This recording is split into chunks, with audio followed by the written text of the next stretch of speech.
Bismillahirrahmanirrahim. Assalamualaikum warahmatullahi wabarakatuh.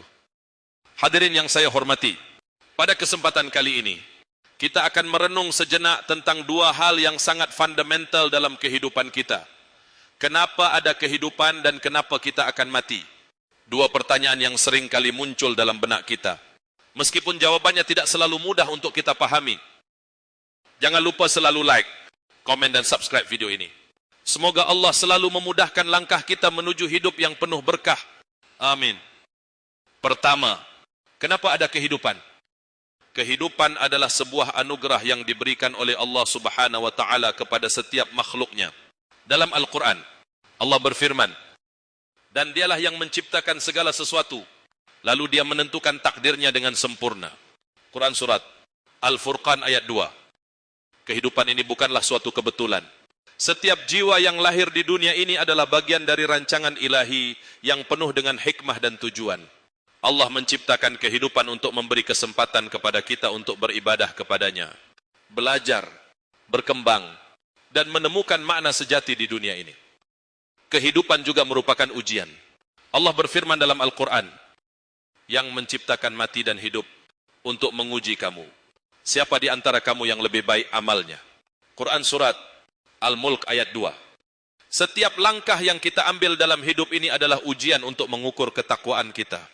Bagaimana kita menjalani hidup dengan penuh kesabaran, keikhlasan, dan syukur kepada Allah.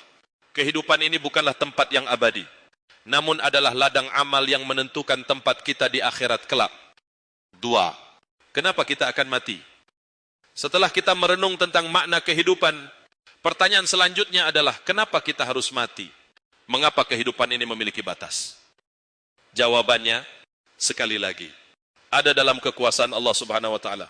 Dia yang menciptakan kehidupan, juga yang menentukan kematian setiap makhluknya. Allah berfirman, setiap yang bernyawa pasti akan merasakan mati, dan hanya pada kamilah kalian akan dikembalikan. Quran Surat Al-Ankabut ayat 57. Kematian adalah takdir yang sudah ditentukan bagi setiap makhluk hidup. Ini adalah bagian dari siklus kehidupan yang harus dijalani oleh semua makhluk yang hidup, tanpa terkecuali. Kematian bukanlah akhir dari segalanya. Sebaliknya, ia adalah pintu gerbang menuju kehidupan yang lebih abadi, yaitu kehidupan setelah mati yang kekal. Mati adalah fase transisi, di mana kita meninggalkan dunia sementara ini dan kembali kepada Sang Pencipta. Kematian mengingatkan kita akan kefanaan dunia ini, bahwa segala sesuatu yang kita miliki di dunia ini hanya sementara. Ini adalah panggilan agar kita tidak terlena dengan harta, jabatan, dan kemewahan dunia, namun tetap fokus pada tujuan utama kita, yaitu kehidupan yang abadi di akhirat. 3. Apa yang harus kita lakukan selama hidup? Hadirin yang saya hormati, hidup dan mati adalah bagian dari takdir ilahi. Yang terpenting bagi kita adalah bagaimana kita mengisi kehidupan ini. Apakah kita sudah memanfaatkannya dengan baik? Sudahkah kita menjalani hidup dengan penuh tanggung jawab, menjalankan perintah Allah dan menjauhi larangannya?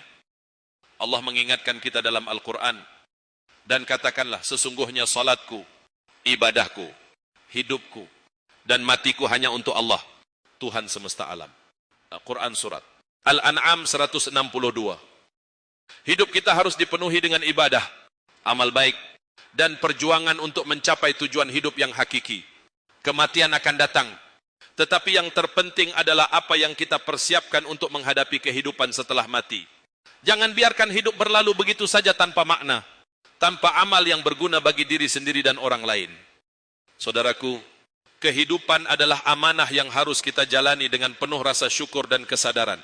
Kematian adalah takdir yang pasti, tetapi bagaimana kita mempersiapkan diri untuknya adalah pilihan kita. Mari kita manfaatkan waktu yang ada untuk berbuat kebaikan, memperbaiki diri, dan meningkatkan ibadah kita kepada Allah Subhanahu wa taala. Semoga kita semua diberikan kekuatan untuk menjalani hidup ini dengan penuh kesabaran dan ketakwaan. Semoga kita dapat menghadapi kematian dengan tenang, dalam keadaan husnul khatimah, dan dipertemukan dengan Allah dalam keadaan ridhanya. Amin. Wassalamualaikum warahmatullahi wabarakatuh.